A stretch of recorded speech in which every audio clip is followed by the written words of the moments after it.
you may prove what is that good and acceptable and perfect will of God.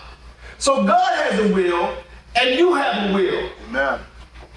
But most of the time, we fulfill our will and not God's will.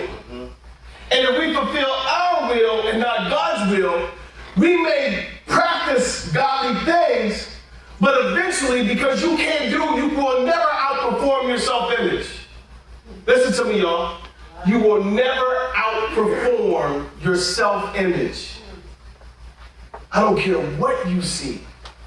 I don't care what God shows you. If you think that you're not good enough, you will never have it.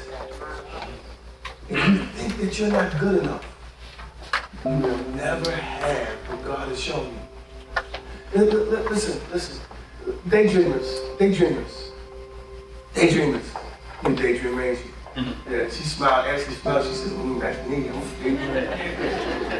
Right? Daydreamers, this is what we do,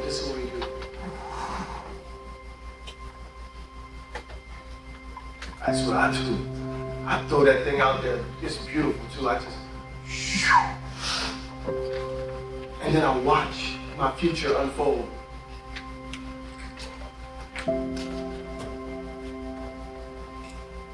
And then when I see something that's obtainable, I go make it happen. I go make it happen so fast. Like, baby, do I gear all life towards ideas sometimes? Like, I get tunnel vision. And the reason why is because I saw something. And when you see something, you gotta make something happen. It can't, listen to me. He sent me some inboxes of jobs. The first thing I said was, oh man, they're not gonna hire me because of my past. Listen. If my awareness wasn't heightened, you know how long that stopped me? You know how long that has stopped me in my life? I mean, I'm 30. How old am I, y'all? 38. See? Who said? 45? You said 45. Huh? 47.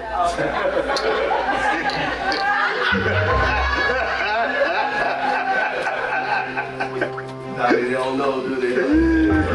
Nobody knows. 39, 38, 37, 45, 47. For years, I've aspired to be more and have more.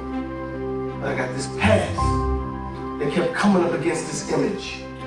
And every time there was something that I wanted, my past would say, you don't qualify for that. You can't have that. They won't accept you. You won't even get an interview because of the things that you have done. Listen, come on, am I alone? Am I alone? No. But I got almost 2 decades away from those things. Those things don't define my life anymore. God defines my life. Amen.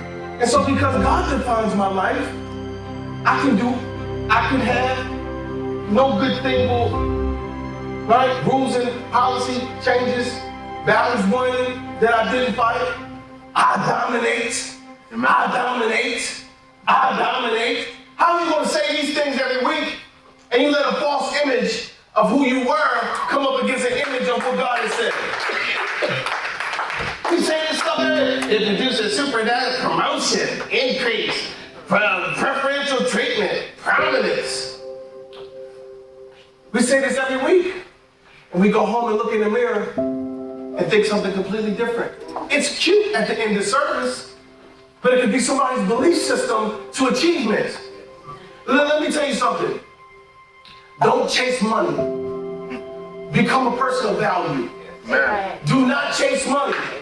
Success does not have a dollar sign. Right. But if you become a person of value, people will pay you for your success. Amen. You hear me? You hear me? Hey, listen. What is valuable in this world? Gold. We'll pay for it. What is valuable? Silver. We'll pay for it. What's valuable? Platinum. We'll pay for it. What is valuable? What is valuable that you pay for?